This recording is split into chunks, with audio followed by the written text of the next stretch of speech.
On this episode of In the Kitchen, we're filling the room with a crackling fire, a cup of hot cocoa, and a distant sound of jingle bells. We're making Fukai's chewy ginger cookies.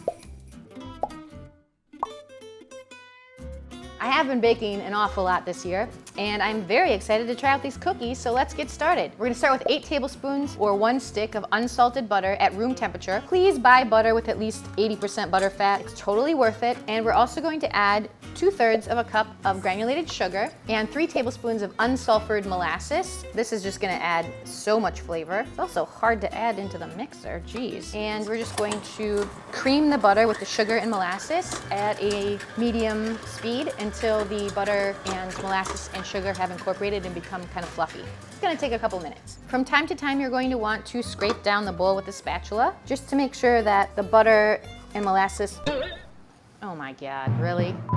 You don't want to have your spatula come off in the batter, but you do want to scrape the edges down to get the butter and molasses and sugar back down to the middle of the bowl. Let's keep going.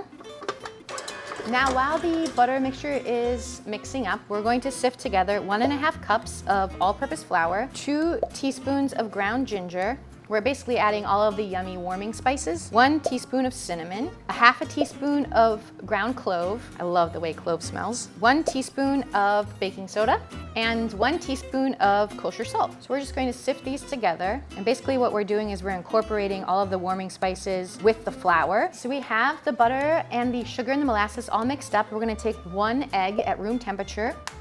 We're gonna add that to our concoction, and we are going to mix this for about 30 seconds. You can dance while you mix.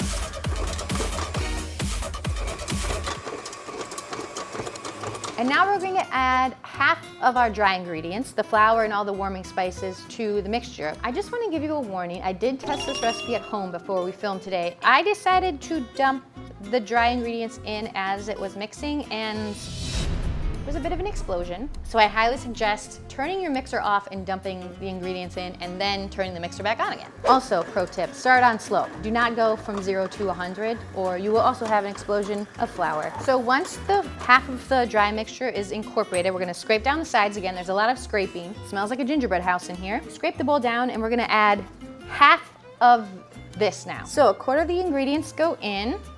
Time to mix again. Scrape down the sides. We're gonna add the last bit of our dry ingredients to the batter. One last mix.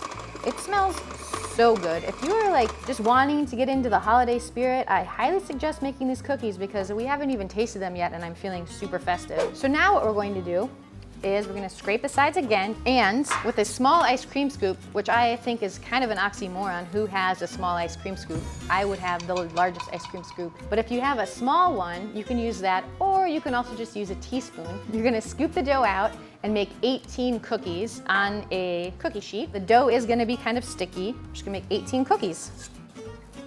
So I have my 18 beautifully misshapen cookies, and we're gonna stick this cookie sheet in the freezer for 2 hours. So after 2 hours, you can take the frozen cookie dough off of the sheet and put them in an airtight container. They will stay in an airtight container for up to a month.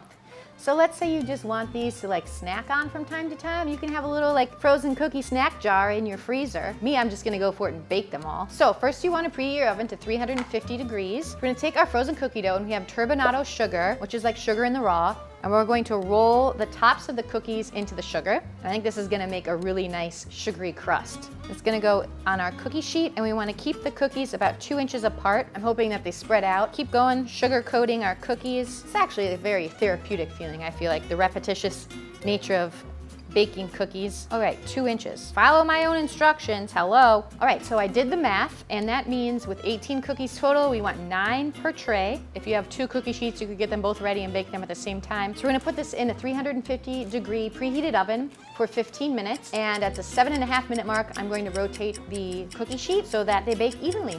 I took these out of the oven and I was like, oh mama, look at these cookies. They look so good. I just wanted to mention that when I went in at 7.5 minutes to rotate the tray, the cookies were probably half as dark brown as they are now. So don't be alarmed if when you first check out the cookies, they look really light. This color happened in the last 7.5 minutes. So after the cookies have hung out on the cookie sheet for about 5 minutes, we're gonna transfer them onto a wire rack so they can cool completely. And when you're checking out the cookies in the oven, you want the edges to just start to turn a little bit darker because we are looking for that chewy center, so we don't want to overcook the cookies. And look at the beautiful sugar. Ugh, I'm so excited about these. This is only half the batch. So now we're just gonna let the cookies cool completely on this wire rack. And by completely, I mean just a little bit because I'm dying to try one of these warm cookies. Now, I did not let these cookies cool down completely like the recipe said because quite frankly, if you can wait to do that, I wonder about you as a human. Let's see how these are. First of all, the sugar coating on these cookies is everything. Crispy, it's sweet, it's a great texture to go along. Look at the inside of this cookie. It's super dense, but so chewy in the middle. This is a dense cookie. You could definitely dip this into your hot chocolate or your Tom and Jerry. It'll hold up. So if you find yourself in the middle of a winter storm and you just want a little hug from some delicious warming spices, make this cookie. I promise, everything will be better.